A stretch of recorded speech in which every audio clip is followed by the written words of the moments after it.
취임 사흘째 오늘 윤석열 대통령 또 용산으로 출근 도장 찍었습니다. 먼저 그 모습 보시고 이어가 보도록 하겠습니다.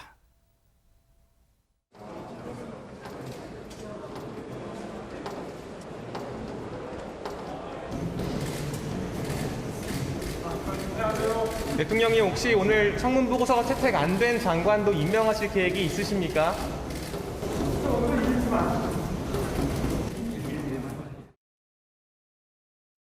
네, 저렇게 또 기자들 늘 1층에 이제 기자실이 있으니까 기자들 이 질문을 또 받고 지나가야 되는 상황인데 어제는 뭐 8시 30분 좀 넘어서 출근했던데 안진영 기자님 오늘도 비슷한 시각에 출근했습니까 그러면? 네, 윤석열 대통령은 오늘 오전 8시 50분쯤 서초동 자택에서 출발을 했고요. 어제 이용했던 반포대교가 아니라 동작대교를 건너서 이동을 했습니다. 그래서 최종적으로 이제 집무실에 도착한 시간이 9시 12분, 총 걸린 시간은 약 13분 정도였는데요. 네. 어제 같은 경우는요, 이 반포대교를 건너서 총 9분 정도가 소요가 됐거든요. 그래서 어제 오늘 시간은 4분 정도 차이가 있습니다. 그런데 오늘 또 하나 눈길이 간 지점은요, 출근 시간입니다. 어제는 윤 대통령이 오전 8시 23분에 출발해서 8시 34분에 집무실에 도착을 했는데 오늘은 8시 59분에 출발을 해서 9시 12분에 도착을 했습니다. 어제보다는 40분 정도 늦춰진 시간이었습니다. 네. 저희가 왜 이 출근 시각을 짚어봤냐면요. 오늘 이제 아직은 이제 취임 초니까 좀 그런 데 관심이 있나 봐요. 윤석열 대통령이 어제 출근 시각 그리고 오늘은 9시 10분쯤에 도착하고 집무실까지 간 것 치면 9시 12분 이잖아요. 그 기사가 뜨니까 거기 댓글에 보세요. 어제는 8시 34분, 오늘은 9시 12분. 댓글 보니까 어떤 네티즌들은 최재형 교수님 이거 지각 아닙니까? 오늘 몇 시에 퇴근한지 볼 거예요. 뭐 이런 댓글을 또 썼더라고요. 아무래도 이제 뭐 윤석열 대통령에 대해서 호불호가 있을 거니까 지지하는 분들, 네. 지지하지 않은 분들이 있겠죠. 근데 뭐 저는 그렇게 생각해요. 이제 출근을 여러 가지 지금 루트로 여러 가지 시간에 해보는 것은 네. 어느 것이 가장 효율적인가 이걸 찾고 있는 것 같다는 생각이 들어요. 왜냐하면 이게 지금 시민들의 불편을 최소화해야 되잖아요. 네. 그러니까 왜냐하면 시민들이 출근한 시간에 함께 출근해 버리면 더 불편이 가중돼요. 그래서 아마 조금 늦게 출근한 게 아닌가 개인적으로 이렇게 생각하고 네. 이제 앞으로는 조금 일찍 출근하는 시도도 해보고 또 루트도 여러 군데를 지금 다녀보잖아요. 그래서 좀 정착이 됐으면 좋겠어요. 그래야 국민들도 어느 정도 알고 시민들도 불편을 좀 최소화할 수 있기 때문에 아마 그래서 어제 오늘 좀 차이를 둔 것 같고 내일도 아마 다른 루트를 통해 조금 다른 시간에 출발할 가능성도 있지 않겠나 개인적으로 그렇게 생각합니다. 그래서 이제 저게 어차피 한 달 정도는 해야 돼요. 지금 서초동에 출퇴근을 하는 것을 최소화할 수 있는 방안들을 찾기 위해서 빠른 시간 안에 좀 정착이 돼서 시민들도 좀 인지하고 준비할 수 있도록 하는 시간을 가졌으면 좋겠습니다. 그 기사를 보니까 그렇더라고요. 앞서 이제 그 출근 경로 그래픽 좀 보여주세요. 저게 애초에 뭐 그래 전문가들 분석 또는 해석 전망 중에 저렇게 동선 경로를 4개를 공개한 건 약간의 시선 분산용일 수도 있다라고 했는데 그게 아니라 한쪽 경로만 이용하면 그쪽 출근길에 있는 분들이 굉장히 애를 먹잖아요. 한 달 동안. 그래서 분산 차원에서 오늘은 또 어떤 경로, 또 내일은 또 다른 경로 이용할 수 있어요. 앞서 우리 최재형 교수님 설명처럼 경찰청에서도 그런 얘기를 했어요. 이 시민들의 불편을 최소화하기 위해서 경로를 바꾸고 또 신호체계도 좀 바꾸는 그런 방안도 같이 고려하겠다 이렇게 밝혔기 때문에 아마 그런 방안이 경로를 더 달리하는 방안이 유력해 보입니다. 근데 이현정 의원님, 네.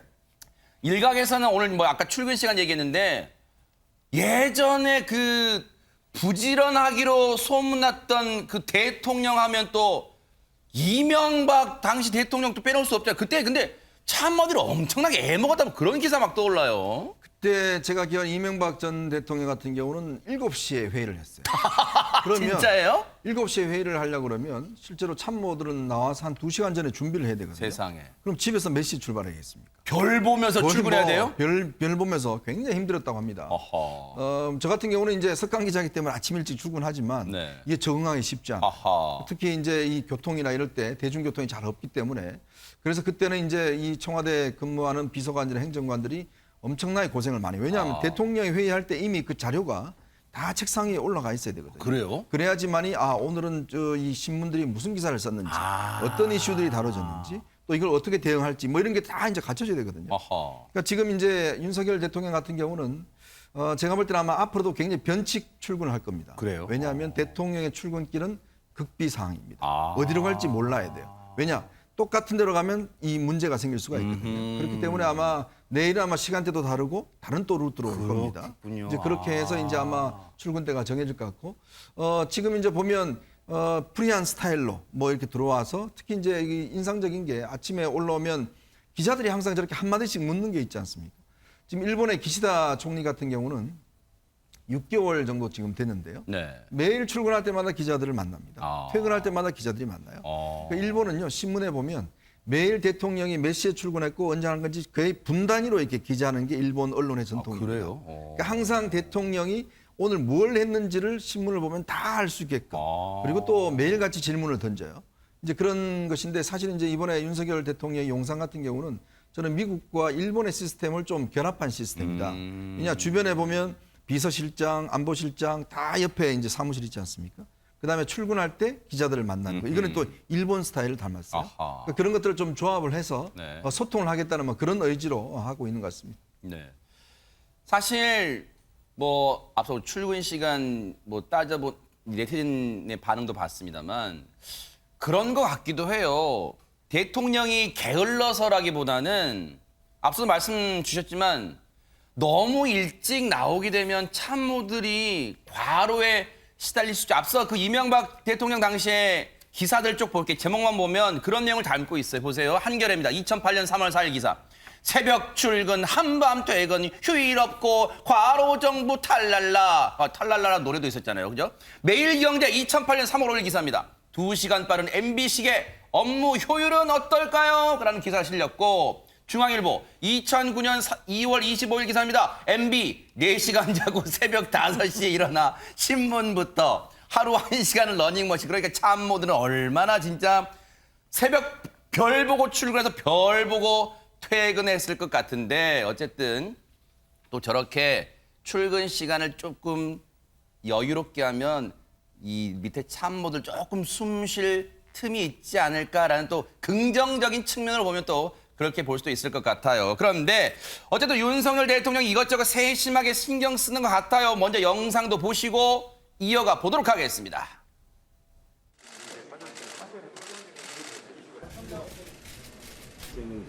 지금 아직 일이 이렇게는 안 돼. 사실은 생각에는 인부만 하는 것은 통풍이라는 게 사실은 좋아요. 대방향이죠. 나중에 하는 거 답답하다고 마음도 답답하고 이제 어려움이 없다면서 여러분 일하게 해가지고 나도 미안한데 어떻게 하겠어요. 조금만 참으시다. 잘 준비를 할 테니까.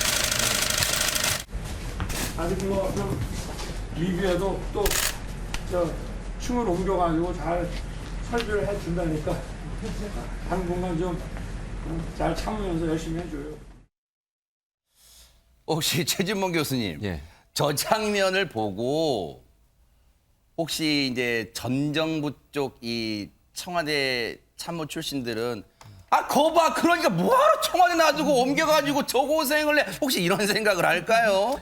뭐 그런 생각을 할 수도 있죠. 왜냐하면 이제 청와대는 이미 다 시설이 준비돼 있고 들어가서 일만 하면 되는데 어쨌든 옮겨서 저런 일을 만들어내냐 그런 비판을 할 겁니다. 근데 뭐 이미 정해진 일이고 또 이미 결정한 사안이기 때문에 그걸 지금 얘기한들 무슨 의미가 있겠어요. 네. 그러니까 중요한 건 빠른 시간 안에 정비가 돼야 돼요. 왜냐하면 업무에 차질이 생기면 안 되잖아요. 맞아요. 물론 뭐 저기서 일하시는 분들 열심히 일하시겠죠. 네. 근무하는 직원들 열심히 하실 텐데 근무 환경이 완전히 성립이 안 되면 또 이사를 간다고 생각하면 아무래도 조금 이제 일이 손에 안 잡힐 수도 있어요. 그러니까 좀 빠른 시간 안에 좀 그 비서실들이 일할 수 있는 공간들이 잘 마련이 돼서 정착할 수 있도록 했으면 좋겠고 네. 저는 이제 어쨌든 그 용산 시대가 열렸으니까 저 새로운 출발이 좋은 정착의 결과가 나왔으면 좋겠어요. 네. 뭐 그게 제일 중요하다고 생각하고 뭐 반대하는 분들이 당연히 뭐 비판하죠. 저런 뭐 비판할 텐데 뭐 그건 그거고 또 대통령은 국가를 위해서 일하는 사람이고 저기서 일하는 분들도 다 국가를 위해서 일하는 분들이잖아요. 또 국민들을 위해서 일하는 분들이고 그런 분들이니까 뭐 열심히 일할 수 있도록 하는 그런 성원도 네. 필요하다고 생각합니다. 우리가 늘 얘기하는 게 뭐 부처간 칸막이 그런 거 많다고 하는데 일단 대통령실부터 칸막이 없애고 근무하는 건 일단 긍정적으로 보여집니다. 근데 전현 평론가님 앞서 출근길에 기자들 질문 보니까 뭐 오늘 뭐 임명한다 어쩌다 그런 얘기 나온 것 같은데 뭘 임명했다는 거예요? 예, 이것은 장관 임명을 두고 한 질문입니다. 그런데 우리가 오늘 좀 중요한 일정이 있었는데요. 오늘 국무회의가 열렸습니다. 어허. 더군다나 코로나19 추경과 관련된 부분인 국무회의라서 반드시 열리고 반드시 의결을 해야만 되는 상황인데 문제는 의결 정족수와 개의 요건입니다. 특히 국무회의 개의 요건을 갖추려면 11명이 돼야 되는데 지금 왜 우리가 반쪽 출범이다 이런 얘기가 나오는 이유가 대통령 1명 그리고 장관을 오늘 오전까지 상황이 임명된 상황은 7명이었습니다. 그러면 8명이잖아요. 네. 그럼 3명이 더 필요합니다. 아하. 물론 뭐 3명을 다 임명하면 더 완벽하겠습니다만 결과적으로 대통령은 2명의 장관을 더 임명을 했었는데요. 네. 청문경과 보고서가 아직 채택은 되지 않았지만 박진 외교부 장관과 이상민 행정안전부 장관을 임명을 했습니다. 이제 대통령실 설명을 들어보면 일단 외교부의 경우에는 한미 정상회담이 이제 가까이 있으니까 준비를 해야 되고 행정안전부는 지방선거와 관련된 부처예요. 그래서 2명을 임명을 했습니다. 그럼 1 더하기 7 더하기 2 해서 11명이 또 안 됩니다. 그래서 결과적으로 정족수 이 문제 때문에 문재인 정부에서 임명했던 비정치인 출신 장관 중에 노형욱 국토교통부 장관과 건덕철 보건복지부 장관이 참석해서 정족수를 채웠습니다. 2명 꼬은 거예요? 뭐 전 정부 장관 2명 꼬아서 오늘 임시 국무회의를 연 거예요? 그래서 지금 꼬았다고 표현이 적절한지는 모르겠습니다. 그렇지만 뭐 어색한 동거다, 불편한 동거다 이렇게 또 언론은 표현을 하고 있습니다. 지금 그런 상황이 됐으나 아직 청문 보고서 채택이 안 된 장관 후보자들이 있다 보니까 지금 이런 상황 앞서 말씀 주신 그런 불편한 동거가 당분간 지속되게 됐습니다. 그런데 오늘로 앞서 말씀하신 것처럼 용산 집무실에서 첫 임시 국무회의가 열렸습니다. 그 모습 보시고 어떤 얘기들이 나왔는지 한번 보시고 이어가 보도록 하겠습니다. 제20일에 국무회의를 시작하겠습니다. 국무위원 여러분 반갑습니다. 임시 국무회의이긴 합니다만은 국무회의를 이곳 용산 새청사에서 개최하게 됐습니다. 네, 저렇게 또 첫 임시 국무회의를 열었고요. 그런데 앞서 어제는 저희가 전해드리기도 했습니다만 첫 수석 비서관 회의를 열었습니다. 그런데 그 자리에서 가장 강조한 게 있었다고 합니다. 얘기 한번 들어보시고 이어가 보도록 하겠습니다. 지금 경제가 굉장히 어렵습니다. 제일 문제가 이제 물가고 어려운 경제 상황이라는 것이 뭐 정권이 교체한다고 해서 잠시 쉬어주는 것도 아니고 비서관들이나 행정관들 또 우리 수석 비서관들이 이방저방 좀 다니면서 그야말로 정말 구두 밑창에 달아야 됩니다. 그래야 이게 일이 정상적으로 돌아가는 거지. 그렇지 않고 사무실에 앉아갖고 자기 집무실에 가만히 앉아 있으면 일이 정상적으로 돌아가진 않습니다. 우리 방에도 뭐 격이 없이 좀 수시로 와주시고. 교수님, 예. 들리시죠? 네, 들립니다. 네. 말씀하세요. 지금 윤석열 대통령이 물가가 제일 문제다. 물가 퍼스트. 오늘 제목 보니까 그렇게 실더라고요. 일부 제목은. 진단은 잘한 거예요? 그거 잘했어요. 왜냐하면 물가가 지금 상당히 위험해요. 그러니까 민생에서 느끼는 물가는 상당히 정말 너무 이렇게 뛰어서 살기가 너무 팍팍하다 이런 느낌이에요. 여러분 기름값만 가장 예를 들면 기름값이 엄청나게 올랐잖아요. 맞아요. 네. 지금. 거기에다가 거의 대부분의 물가들이 다 상승하고 있어요. 그러니까 원자재 값이 증가하고 또 지금 인플레이션 효과 우리나라만 있는 거 전 세계적으로 지금 코로나 이후에 갑자기 경제가 활성화되면서 생기고 있는 상황이어서 네. 여파가 우리나라까지 오고 있어요. 그러니까 전체적으로 시장 물가나 뭐 장바구니 물가가 올라가니까 그건 민생에 직접적으로 영향을 미치는 거거든요. 그러니까 이 윤석열 대통령 입장에서 이 문제를 바로 빨리 잡지 못하면 상당히 민심이 돌아설 수도 있어요. 아하. 그래서 아마 그런 얘기를 하시는 것 같아요. 저는 잘 잡았다고 봐요. 그러니까 문제는 잘 잡았으니까 이제 잘 해결을 하셔야 돼요. 그렇죠, 물론 네. 대내외적인 문제보다 대외적인 문제가 있어서 여러 가지로 고려가 필요하지만 가능한 한 이제 수석 비서관들이나 비서진들이 열심히 노력을 해서 물가 안정을 위해서 할 수 있는 모든 방안들을 총동원해야 된다. 그렇지 맞아요. 않으면 네. 초기에 민심이 많은 부분 흔들릴 수도 있다 하는 부분을 좀 기억했으면 좋겠습니다. 대통령실부터 모범을 보인다는 차원일까요? 안진영 기자님, 하다 이것까지 아껴 쓰겠다 뭐 그런다면서요 지금 네, 뭡니까? 지금 청와대에서 서울 용산으로 이사가 한창 진행 중이죠. 가구와 컴퓨터, 프린터, 파쇄기와 같은 사무기기와 집기류를 밤새 실어 나르고 있습니다. 이런 네. 과정에 기존 청와대에서 쓰던 휴지통까지 옮겨왔다는 이야기가 있습니다. 이와 관련해 대통령실 관계자는요. 기존 물품들을 최대한 그대로 사용하면서 예산을 절감하겠다는 것이 윤석열 대통령의 의지가 담긴 조치라고 설명을 했습니다. 네. 이와 덧붙여서 사실 이 이전 비용에 대한 얘기가 계속적으로 나오고 있었는데 또 다른 대통령실 관계자는요. 윤 대통령이 이전 비용은 곧 국민의 세금이기 때문에 최소화해서 하라고 지시했다고 덧붙였습니다. 이현정 의원님. 네. 시청자분들 중엔 그런 생각 하실 거예요. 아니 휴지통 그거 뭐 얼마나 한다고 그거 아낀다고 대대적으로 언론 기사가 나오냐? 그렇게 생각하실까요? 아니 이게 어떤 상징적 의미일까요? 어떻습니까?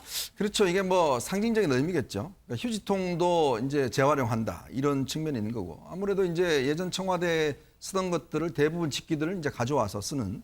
왜냐하면 이번에 청와대에 옮기면서 예비비 지출이 제가 알기로 한 33억 정도 들었습니다.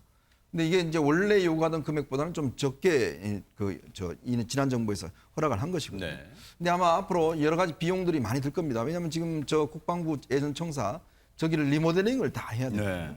그리고 아무래도 이제 대통령실 집기나 이런 것들을 뭐 예를 들어서 저 옛날 쓰던 거에서 다 이제 가져와야 되기 때문에 그런 비용도 있을 것이고 앞으로 소소하게 들어가는 비용이 꽤 있을 거예요.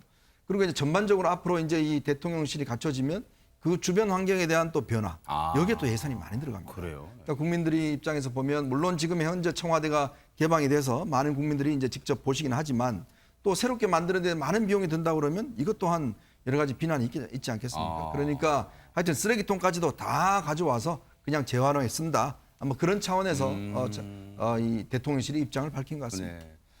긍정적으로 봐주시면 될 것 같아요. 진짜로 그런 의지를 갖고 아껴야겠다. 왜 지금 허리띠를 졸라매겠다. 대통령실부터 그런 의지의 표명이라고 볼 것 같아요. 그런데 취임식은 끝난 지가 한참인데 아직까지도 오늘까지도 전혜연 평론가 이 사진 한 장 때문에 지금 말이 많다면서요. 예, 윤호중 민주당 비대위원장 정말 울고 싶어라라는 심정이 아닐까 싶은데 왜요? 웃는 사진 때문에 지금 너무 곤혹스러운 상황이 계속 반복되고 있다고 봐야겠죠. 취임식 날 만찬장에서 김건희 여사와 윤호중 위원장이 함께 있는 모습. 그런데 저 웃는 사진 때문에 지금 일부 지지층과 당원들이 당원 게시판 그리고 윤호중 위원장 SNS에 항의성 글을 올리고 있고 당 내에서도 좀 반발하는 의견이 나왔는데요. 그래요? 지금 김동연 캠프에 있는 이경 대변인이 네. 그렇게 해맑게 웃을 필요까지 있을까? 라고 좀 의견을 나타냈습니다. 네. 그런데 이제 이경 대변인은 우리 프로그램에도 출연한 적이 있었는데요. 그러니까 이재명 후보 캠프의 대변인이기도 했어요. 그러니까 아마 지금 이제 선거를 지고 아직 지지자들이 속상한데 뭐 그렇게까지 했어야 됐냐라는 마음을 표현한 것으로 보이는데 어쨌든 윤호중 비대위원장 측은 계속 그런 것이 아니라 잠깐의 모습인데 순간이 포착된 거였다. 그리고 당원들 마음을 이해한다라는 입장을 밝히고 있습니다. 근데 제 생각에는 뭐 지지자들 입장에서 속상할 수는 있을 것 같아요. 그러나 너무 이걸 공격을 하는 것도 참 비대위원장 입장에 참 난감하겠다 이런 생각이 좀 들기도 합니다. 그러네요. 참 대략 난감 또 난감하네 또 그 노래도 떠오르기도 합니다. 어쨌든 좀 그런 상황에 또 몰리고 있어요.